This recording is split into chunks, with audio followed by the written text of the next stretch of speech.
राधे राधे, जय श्रीमन नारायण, हरे कृष्णा। कैसे हैं आप लोग? आशा करते हूँ कि भगवान की कृपा आप सभी पर बनी रहे। और आज हम सुनेंगे कि भगवान की आंखों में आंसू, एक सच्चे भक्त की कहानी है ये। तो चलिए शुरू करते हैं। एक गांव में एक निर्धन जुलाहा दंपति रहा करता था। जुलाहे का नाम माधव था और उसकी पत्नी का नाम कांता। वह दोनों बहुत ही परिश्रमी थी। सारा दिन काम करते, सुंदर सुंदर कपड़े बनाते, किंतु उनके बने कपड़े को उनको अच्छी कीमत नहीं मिल पाती थी। फिर भी जो मिलता था उसी से वह संतुष्ट थे और एक टूटी फूटी झोपड़ी में रहकर अपना जीवन व्यतीत किया करते थे। वह बहुत ही संतोषी स्वभाव के थे।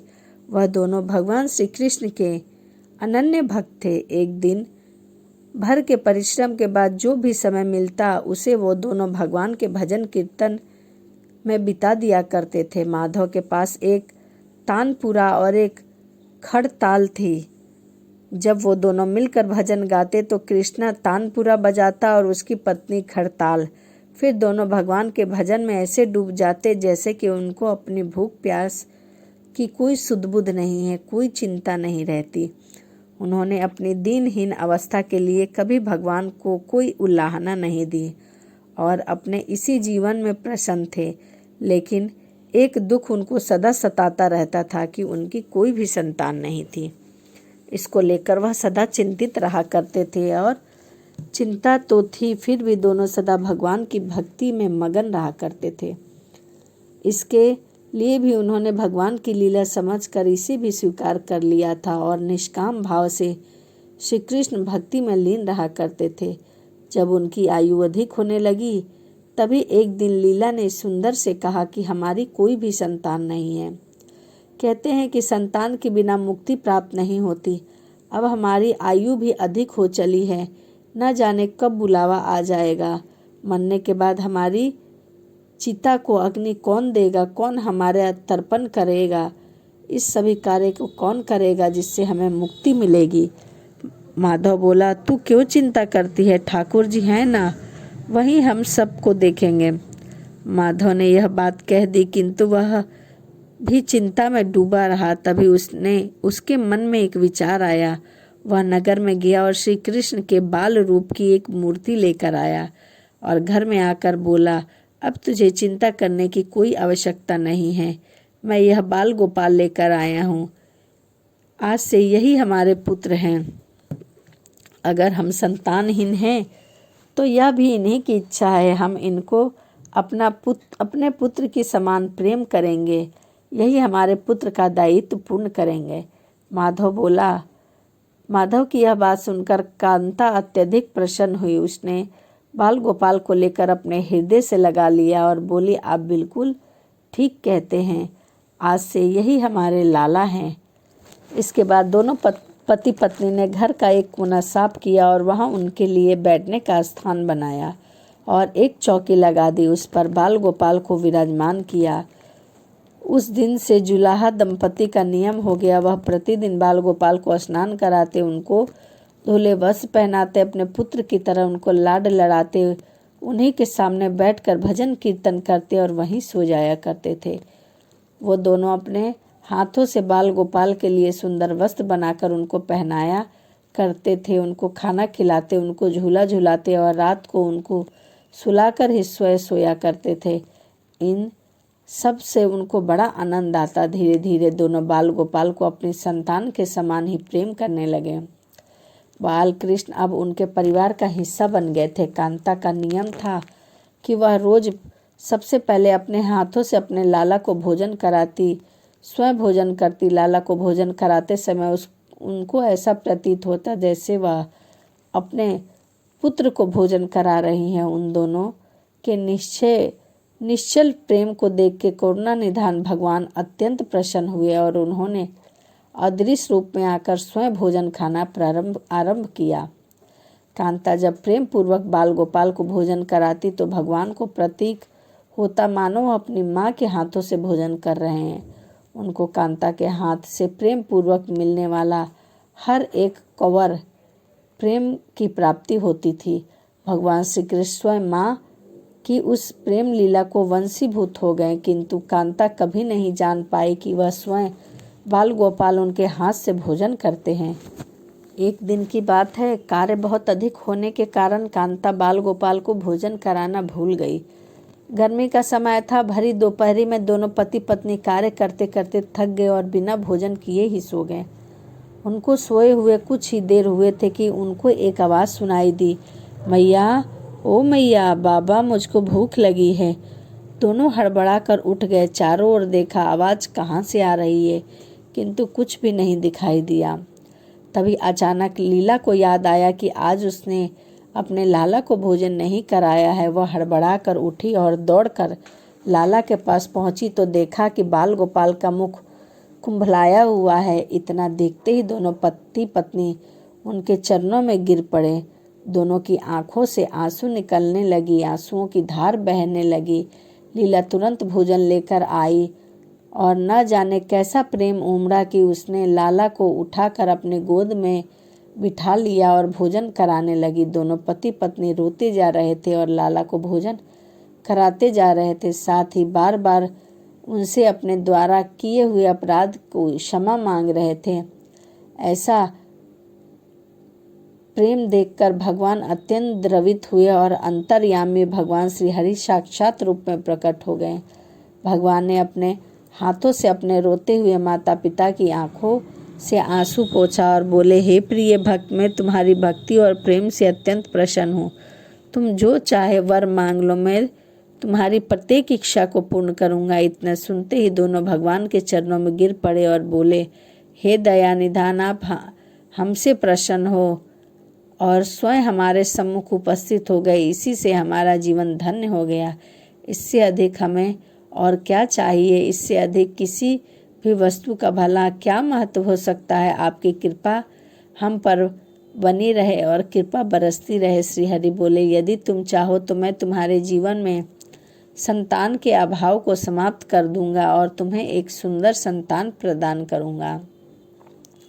यह सुनते ही माधव और कांता एकदम व्याकुल होकर बोले, नहीं भगवान, हमको संतान नहीं चाहिए। उनका उत्तर सुनकर भगवान ने पूछा, किंतु क्यों?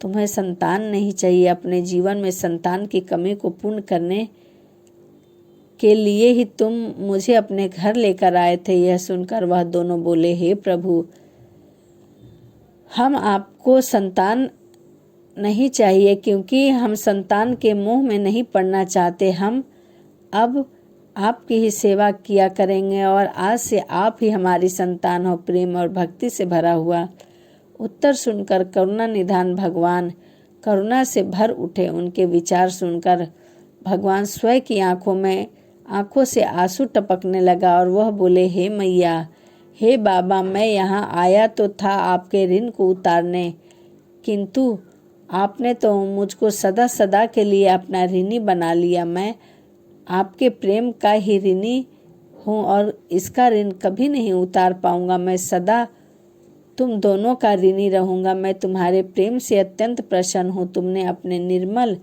प्रेम से मुझको भी अपने बंधन में बांध लिया है। मैं तुम्हें वचन देता हूँ कि आज से मैं तुम्हारा पुत्र के रूप में तुम्हारे समस्त कार्यों को पूर्ण करूँगा। तुम्हें कभी संतान का अभाव नहीं होने दूँगा। तुम ये तो जानते ही हो कि मेरा वचन कभी असत्य नहीं होता। ऐसा कहकर भक्त वत्सल भगवान बाल गोपाल की प्रतिमा में विलीन हो गए। उस दिन से माधव और कांता का जीवन बिल्कुल ही बदल गया। उन्होंने सारा काम धंधा छोड़ दिया और सारा दिन बाल गोपाल की सेवा और भजन कीर्तन और उनकी सेवा में व्यतीत करने लगे। भजन करते हुए उनको न भूख सताती न प्यास लगती। उन्होंने सभी प्रकार की इच्छाओं को पूर्ण रूप से त्याग कर दिया था। अब माधव कभी कोई कार्य करता तो केवल अपने बाल गोपाल के लिए सुंदर सुंदर वस्त्र बनाने का।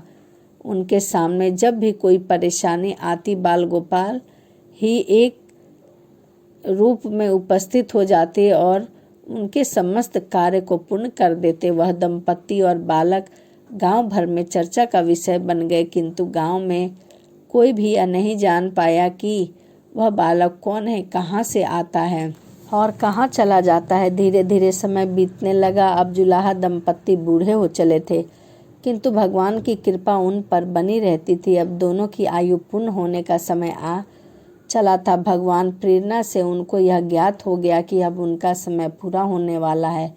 इसी के चलते एक दिन दोनों ने भगवान को पुकार कर ठाकुर जी तुरंत प्रकट हो गए और उनसे उनकी इच्छा जाननी चाहिए। दोनों भक्त दंपत्ति भगवान के चरणों में प्रणाम करके बोले, हे प्रभु, हमने अपने पूरे जीवन में आपसे कभी कुछ नहीं मांगा, किंतु अब जीवन का अंतिम समय आ गया है, इसीलिए आपसे कुछ मांगना चाहते हैं।